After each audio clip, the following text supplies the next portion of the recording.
टंडवाला या शीदी national party जो तंज़ीमी दौरो मुख़्तलिफ़ जायुनि ते अयादतूं ऐं ताज़ियतूं कयूं जेको हैदराबाद खां शुरू थियो। नओं कोट ते इख़्तिताम थियो। टंडो जान मोहम्मद में सलमान बाग़ी न्याणी ऐं झुडो में सर सिकंदर साहिब जे ॾाॾे मोहतरमा समेत नओं कोट में अयूब कमरानी जे वालिद साहिब जे लाॾाणे ते ताज़ियतूं कयूं ऐं पोयनि लाइ सबर जी दुआ घुरियूं। इन मौक़े ते SNP चेयरमैन शीदी माजिद अली कमरानी चयो त बिरादरी जे ॾुख सुख में गॾु आहियूं ऐं समूरे बिरादरी खे पैगाम ॾींदे चयो त मुतहद थी वञो ऐं वोट ऐं तालीम जी ताक़त सां पंहिंजे हक़नि ऐं ईंदड़ नस्ल जो मुस्तक़बिल संवारे सघिजे थो।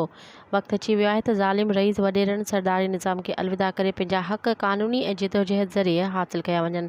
ऐं साॻिए वक़्तु SNP अॻवान बिलाल इम्तियाज़ अली कमरानी चयो त असां बिरादरी सां थींदड़ नाइंसाफ़ियुनि खे कंहिं बि सूरत में बर्दाश्त न कंदासीं। जेको जेतिरी इज़त ॾींदो ओतिरी ॾींदासीं। वोट असांजो हथियार आहे। मज़ीद ख़बरनि ऐं तफ़सीलात लाइ विज़िट कयो असांजी वेबसाइट www.awamiNewsHD.com ऐं ॾिसंदा रहो अवामी न्यूज़ HD।